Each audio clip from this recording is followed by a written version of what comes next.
Good morning, and thank you for tuning in to Sundays at the Square. I am your host, Toni Ringold.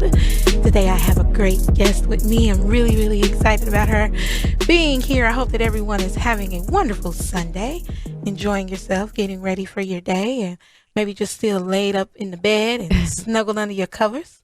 Want to thank everyone for all their support of Sundays at the Square. Been getting a lot of great feedback from everyone in the community that are really enjoying and appreciating this community information that we provide. We had some wonderful guests last week, and today I have a very special guest all the way from Dallas, Texas. I'm going to let her introduce herself. All right, I'm Quanika Ragsdale. I'm the author of the DeMarcus Jones series, DeMarcus Jones and the Solar Calendar series. So right now we have 3 books. Yes. And the books basically teach Black history prior to enslavement. And so usually around this time of the year, with Black History Month and all, a lot of people like to talk about some of the historical things, and that's pretty much what we highlight in the books. Yes, this is awesome. And yes, in honor of Black History Month, which is only 28 days, we're not going to do that. We're not going to do that. But in honor of Black History Month, of course, I'm going to have you here. But, you know, Black history is 365. And I think it's very important for us to make sure that we include our history in our history. We talk about it all the time, every day, and we're constantly giving the information and education, especially to our young ones. So I want to find out a little bit about your story before we get into why you're here. All right. Who is Nika? I'm just a city girl. Yeah. A city girl, not from far away. But actually, I'm from Dallas. I grew up in Oak Cliff, born and raised. Went to school in Dallas. Wait, is that where Sweet Georgia Brown's is? It is. Yeah. I try to visit there every time I go. See, people that know about Dallas, most of them heard about Oak Cliff. Sometimes not always good things. That's why Right. I have to check what I say and who I say it to, just in case we get some stereotyping going. Yeah. But so I'm born and raised in Oak Cliff, went to school there and everything. And then I have a journalism degree. I went to North Texas. Awesome. And so I've always been a writer, but I never really knew what I wanted to write. So I've always considered myself good, pretty decent at writing. My concentration was more so advertising. Okay. So it's just kind of all over the place.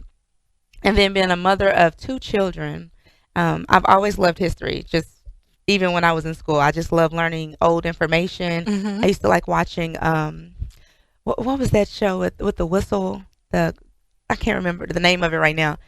I almost thought you had it. But you know those old black and white movies or TV shows. Oh, you're talking about Andy Griffith? Yes. I can't whistle. I loved all those shows. Even MASH, just everything. Wait a minute. It's kind of weird. I know, MASH. I didn't like MASH. You know why? Because I always knew that when MASH came on, it was time for me to go to bed. So it was always a sad time. That too. That too. But I'd watch all those shows, and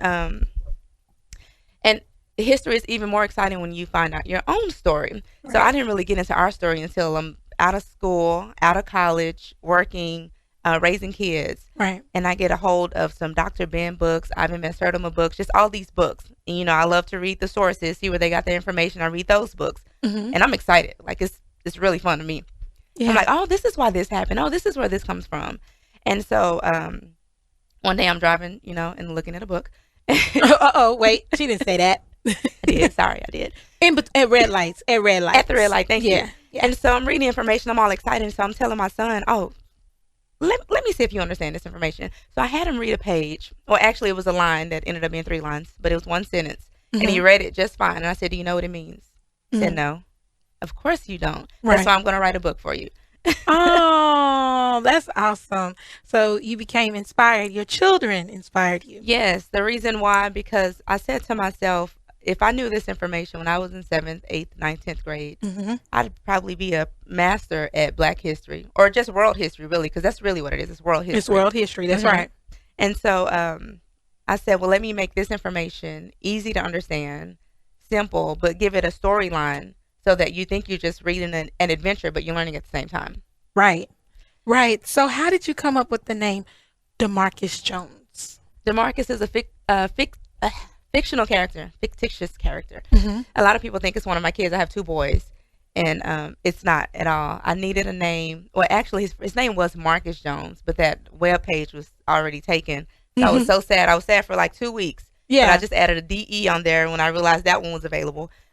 Right. And so it's Demarcus Jones, and I like the name because it's relatable. A lot of people know a Demarcus, Right. and most times when people hear it, they think of it's a black name. So when they hear it, they think it's some black kid they knew, they went to school with. I've even had that sometimes when I'm out vending. A guy walked up, I went to school with that kid. I was like, really? Yeah. But it's completely fictional. And so he starts out as a 10-year-old kid in class, and he gets in trouble in the first book. And he Okay. finds this solar calendar, and that's what kind of takes him to different places to meet different people and learn different things. Awesome. So all history. And okay, so in this first book, it looks like that he is exploring. Tell me a little bit about, because I think it's important for people to understand some of these stories. Mm-hmm. So there's quite a few stories in this book. Mm-hmm. But tell me about maybe one or two that you feel like is interesting information that maybe some people wouldn't know. Okay. Well, that's hard to choose. But Okay. what I'm going to take is Black Wall Street. Okay. And I'm going to take that, well, for one, because it's closer. For two, some people have heard the name, so they have an idea, but they don't necessarily know. And that's actually, in that book, one of the largest pieces in the book. And it's not, most of the stories are, we've discovered something, we found something, we've done these great things. Black Wall Street has a different tone, because if you know about Black Wall Street, you know that there was a riot there, basically a massacre done to these people, all because of jealousy. Right. And so he kind of explores that, and it's his personal story, because in this book, it's his great grandfather's story who gone through that. Oh, and so wow. the research required to do the Black Wall Street, the reason why that one's so detailed is because, when I started to do the research, I could find a lot of people who had actually been through it and listen to their stories. So I'm able to provide more details. So you did field research. I did a lot of research. Tell me about that. These books, oh my God. It takes, each book is probably 20 or 30 other books put in one. Huh. So to condense all of that information and then to make it simple for a child to understand, it's a lot of information. That's daunting. It is. That's I've been daunting. working on this fourth book forever. I feel like it's not really forever, but it feels like it's been forever. I've read countless books trying to get this information right. Did you publish yourself? Yeah, they're all self-published. Love it. They're self-published. The company is CJK Publishing, named after my kids. I love it. Can people publish under you? No, I'm not there yet. I'm not there yet. This is awesome. Okay, so Demarcus Jones got in trouble in school. Mm-hmm. And he goes on this adventure. Mm-hmm. So where is the setting? And so the setting starts in regular places. So he's at school at first. Mm-hmm. And at school he gets in trouble. As the kids find out, he wasn't really doing anything. Right. He gets in trouble for helping someone else, is what the little boy told me earlier when we were reading. But he gets in trouble, and his friend makes a joke and says, well, we didn't talk about black people yet because they haven't discovered you guys from the jungle. And so Demarcus was like, what? No, we didn't come from jungles. But then he thought about it. Well, where did we come from? Like, I don't really hear anything about our story prior to enslavement.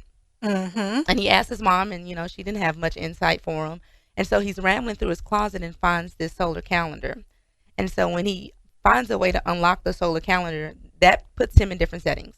So it's like he time travels. It's like time travel. So he ends up in Egypt. He ends up in America before Columbus. He ends up in all these different places and meets these different people, and he's able to, smell the air and see the animals and watch General Barca fight and beat the Romans, things like that. And so, so it kind of takes the children to different settings, and it expands their knowledge, something they didn't know. A lot of kids don't know that, there's Africans outside of Africa. Right. When most of the time we think about our story, we think we're African American. We all came from Africa. There's Africans everywhere. Right. Even in that time frame, as you'll find in the first book, Africans in America before Columbus was in America. Right. And then there's Africans in Europe and Africans in Greece and Africans in Rome and, all these different places. And so that's kind of what it introduces the kids, because they're going to start asking themselves the same questions that Demarcus is asking himself in the book. Wait a minute, I didn't know about this. Right. What do you mean black people before here? Why? He asked the Queen of Shepsut in the book, which was a queen in Egypt. He says, but you're black, when she says she's Egyptian, which is what any other kid would say when they're reading the book. But you're black, because when you think Egyptians, somehow. Well, we know how. Somehow we pretty much have it in our head that Egyptians aren't Africans. And so he has those same questions. And so when the children have those questions, he's answering the questions while they're having the questions, because you should ask these questions. Right. Absolutely. And that's great that he's asking questions, because like these are probably the questions that the kiddos are asking too. Right. So why is this important? Well, the information is important. It helps instill confidence in our children. I was explaining to some children earlier, if you think you came from nothing but, let's say, a custodian, if you're out doing anything on the streets and you make a little money, you're doing better than a custodian. So you've arrived. Right. But if you know that you come from royalty, or that your grandparents built huge cities, kings and queens, you'll aspire to be more. Taught a lot of I mean, if we're gonna listen, bring it out. Yes. One of the things that I had an opportunity to watch was a series called Hidden Colors. And the Moors. I think that that's probably what struck me the most, to know that they actually were the ones to teach a lot of Europeans certain things, like just simple things like don't live with your animals. Take a bath. Math and science, and how to, astrology and all types of things. And, to me, that made me very proud. I was already proud, very proud Black woman, but it gave me that much more sense of pride and knowing where I come from. And to learn that I think I was introduced to Hidden Colors maybe 28. I was already 28 years old. You know what I mean? But when you think about learning at 9, 10, 11, 12, that being instilled in you that you are amazing, that you come from a strong lineage, that you're smart and you're not stupid. Because, let's be clear. I remember being in school coming up, and I used to always get called an Oreo. And the reason why, you heard that term before? Of course I've heard that term. Yeah. I was called an Oreo all the time because I was smart. So I had to be a white person in a Black person's body because I was smart. Because I liked science and I liked literature and I wanted to debate. Because of those things, what it did was it made me feel like, okay, well then if I'm Black, that means I'm not smart, or I would dumb myself down because I wanted to be able to kick it with my friends and I wanted them to like me, which is the worst thing we can do. Right. And it was in me for a very long time. I didn't try as hard as I could have tried. I would get the information in class and not do the homework and make a B instead of doing the homework or turning in the project on time and getting that A that I knew I could, because I knew if I got that A that I'll be shunned for it. And so I love this because what you're doing is you're making it cool for kids to be smart. You're making it cool for our children to be happy to learn about their history and to know that we're not dumb. And we can do more than play basketball, dance, and sing. Right. It's really, really great. If you're just tuning in to Sundays at the Square, I have a wonderful guest with me. I have Miss Nika Ragsdale. She has a series called DeMarcus Jones and the Solar Calendar. She is a self-published author. Whoop, whoop. I'm going to say that again. A self-published author. She's all the way from Dallas, Texas. And we're talking about what she's doing and talking about the series and just really, really excited about it. So growing up in Oak Cliff, what was that like? To me, it was normal. I'll say this. So you see the hood side, but that's everyday life. Right. So I don't feel like, how some of the rappers like to come out and say, we grew up poor, we ate Roman noodles. Like everybody ate Roman noodles. It was lunch. I like Roman noodles. You fried bologna sandwiches. That's what you did. And fried bologna sandwiches, add egg on there, baby. you caught the city bus. You knew who the bad guys were, who the good guys were. But we didn't look at them like bad guys and good guys. It's just people that live around the corner. You don't look at it like that. And so even bringing that normalcy back to the story, because that's normal. In this day and age, it's like, if you do these things, you're in this box. If you do these things, you're in this box. Well, actually, we're not really in boxes. Right. We just have different type of personality traits. That's right. So you can be a nerd. Like I was pretty much a nerd, you know, what you would consider a nerd.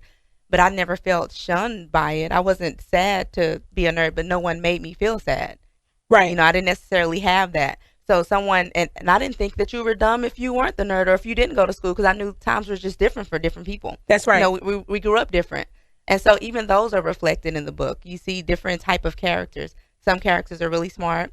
Some of them, they're not trying to pick up a book. And not even that they're not trying to pick up a book. In our third book, this kid, the kid that's introduced in that book, he comes from a bad neighborhood. Mm-hmm. And so even DeMarcus stereotypes him. He could stand to pick up a book, you know, it's one of the thought processes he has. Okay. And so you get to see, so outside of just learning the history, you get to see how we process information. Right. Why we process information like that. And even though a lot of times people don't like to talk about some of the historical context, when I have some of the kids read it, when they see the words white, black, slavery, you know, they get a little nervous, especially if there's different type of people in the room.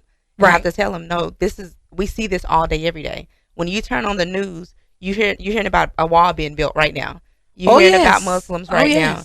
You see little boys getting shot right now. Mm-hmm. So these stories are going on all day. So we can't act like they're not happening because we'll never get to a solution. Nothing new under the sun. Nothing new. Nothing new under the sun. It's just really, really important. Man, this is great stuff. It's important what you're doing. I tell people all the time, I was in the hood, but I wasn't of the hood. Right. See, I was the one. My mama didn't let me go outside, so when they was acting crazy, I'd be the one with the blinds peeking out, you know, looking, and I was the one that was always reading a book. Mm-hmm. You know what I mean? So this is great. This is great. Okay, so we're gonna take a quick break, and then when we come back, I'm gonna have you read a little excerpt. Okay. From your book. Thanks for tuning in. We'll be right back.